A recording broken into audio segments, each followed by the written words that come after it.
Hey, what's up guys? So in this video, I want to share with you a recent event, a game development duo, Ken and Roberta Williams, the names behind the King's Quest series, Police Quest, Leisure Suit Larry. These are important names with a lot of nostalgic capital. They recently released a game to Steam, and it didn't do so well, not at all considering the hype and the prestige and the names behind it. So what went wrong? And that's what I'm going to try to determine now. So the game is called Colossal Cave. Now this name also might be familiar too, because it is the rebirth of a rather famous and classic franchise of the same name called Colossal Cave's Adventure. It was a 1976 text adventure which pretty much pioneered the RPG genre. And on Wikipedia you can see that this game was in 2019 inducted into the Video Game Hall of Fame, up there with games like Super Mario Kart, Mortal Kombat, and even Half-Life. Some real heavy hitters. So it's got a lot of weight behind it. So you take those prestigious developers and designers, mix it with that IP, and together you'd think, what could possibly go wrong? Okay, but yeah. So Colossal Cave launched a week ago. So they've just come out of launch week. And as we know, launch week is the most important for a game. It's where the Steam algorithm adapts to a game's release popularity and will serve it up in the new and trending or not. Things have to happen in the first week, and if not, then it's very hard for a game to be a success over the long run. For comparison, my friend Ollie released his Swords and Sandals Immortals game, and after launch week he had about 200 reviews. There was a YouTuber called Pontypants who recently released their game. They've just come out of launch week, and they had about 350 reviews at the end of that launch week. Now, these are fantastic numbers for solo indies, but of course they're not like mega hit numbers by any stretch, but they're pretty solid. So Colossal Cave, after launch week, had 17 reviews. Reviews are the metric we use to kind of try to determine sales of a game. It's not exactly accurate, but it's reliable enough to let us know if a game has basically been a success or not.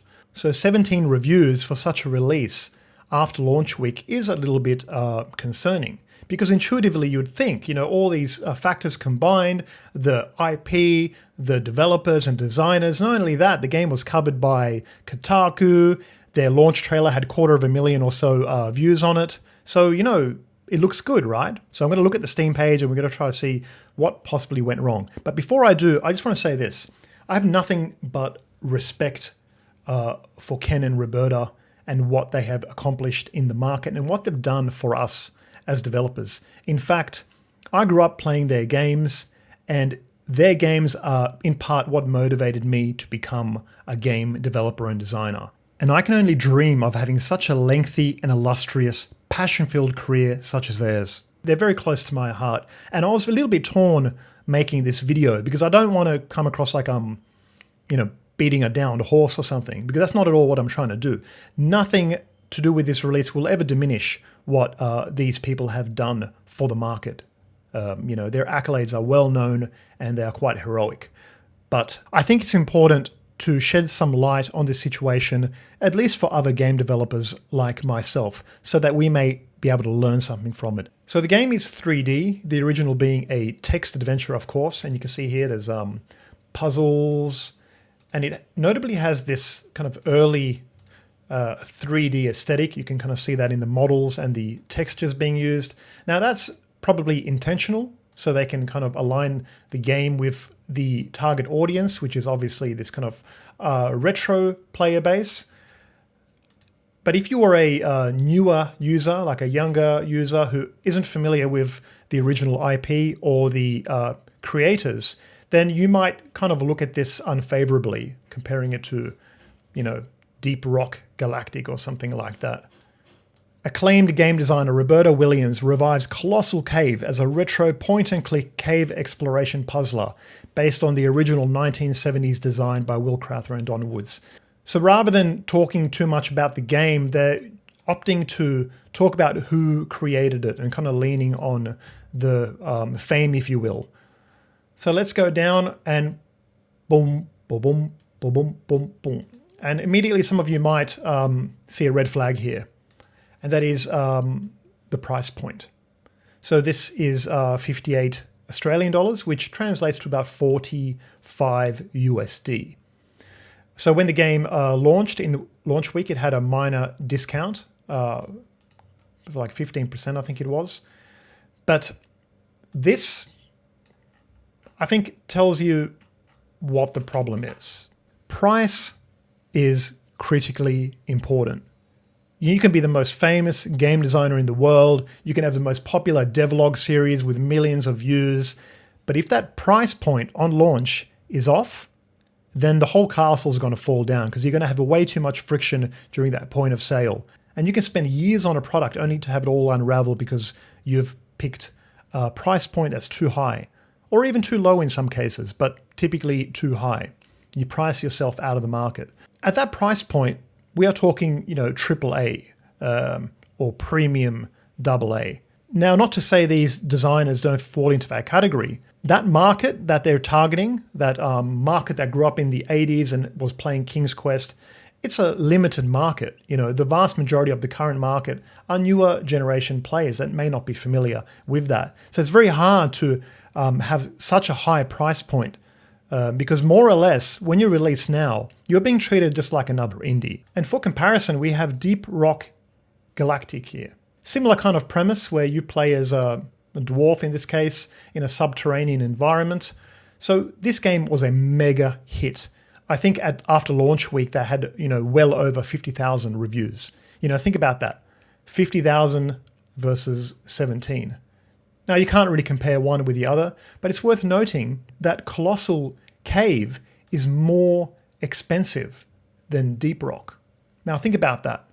That is relevant. So I actually bought Deep Rock Galactic when it first came out, and even on its launch discount, I still felt a little bit of friction. And there's so many fantastic games to play, and we just cannot buy them all. And that's the problem, right? Because the more saturated a market becomes, the lower the price tiers start to drop. Not always, there's exceptions to that rule. If The Elder Scrolls 6 came out next month, they could command, a very high price and people would buy it. But this is not The Elder Scrolls 6. Because in today's market, this is a fairly unknown developer. Yes, they were famous back in a particular era, but today there are many legend status game developers, Eric Barone and all these guys who have kind of superseded that previous generation. So I think the problem here is quite simple, that the developer has priced themselves out of the market. I think they relied too much on the hype that was surrounding their game. Kotaku was giving them interviews and there was a lot of buzz, but it wasn't enough to overcome that high price point. I think that's what's going on here. But yeah, let me know what you think below, guys. I'd love to hear what you think about this situation. Is it the price point like I suspect? I'm fairly confident it's in the price point.